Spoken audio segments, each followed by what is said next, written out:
हमारा जो डिमांड है ग्रेटर त्रिपुरा लैंड, बहुत लोग ने बोला है कि सेपरेट स्टेटहुड का डिमांड इलीगल है और अनकॉन्स्टिट्यूशनल है। बहुत लोगों ने मुझे जिन्ना भी बोला है।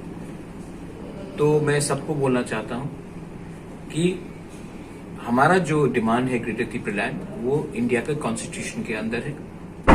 अगर किसी को लगता है कि हमारा डिमांड अनकॉन्स्टिट्यूशनल है तो गवर्नमेंट ऑफ इंडिया को एक ऐसा कानून पास करना चाहिए कि आप पूरे इंडिया में एक नागरिक को अधिकार होता है अपना खुद का एक एग्जिस्टेंस मानने के लिए।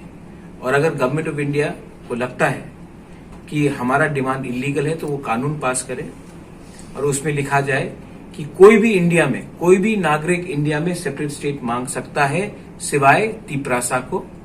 अगर त्रिपुरा मांगेगा तो वो इलीगल होगा, वरना इंडिया में कोई भी अलग राज्य मांग सकता है, वो उनका अधिकार है एक्सेप्ट फॉर त्रिपुरा। वो कानून पास कर दे, मैं डिमांड नहीं करूंगा। बहुत लोगों ने मुझे जिन्ना कहा है, पाकिस्तान का प्राइम मिनिस्टर जिन्ना कहा है। यही लोग को मैं पूछना चाहता हूं, आपने कभी शिबू सोरेन जिसने झारखंड लाया था उसको जिन्ना बोला? आपने कभी केसीआर राव जो तेलंगाना का मुख्यमंत्री है उसको कभी जिन्ना बोला? आपने कभी एनडी तिवारी जो पहला मुख्यमंत्री था उत्तराखंड का उसको जिन्ना बोला? आपने कभी अजीत जोगी जो पहला मुख्यमंत्री था छत्तीसगढ़ का उसको जिन्ना बोला?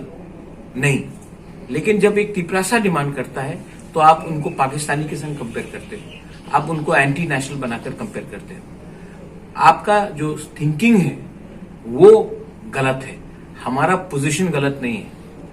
अस्तबल में आपने देखा कितने लोग आए हैं और आपको लगता है कि ये सब बेवकूफ हैं, तो आप ही बेवकूफ है कि आपको लगता है कि लाख लाख आदमी आने के बाद ये सब बेवकूफ है। We are united, we are for Thansa and we are going to work for greater Tripura land.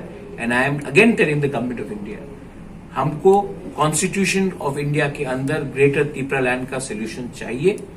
आप हमें राइटिंग में इनवाइट कीजिए, राइटिंग में लिखा जाएगा तभी हम बात करेंगे, वरना हम अकेला ही अपना संघर्ष आगे रखेंगे and we fight the elections alone.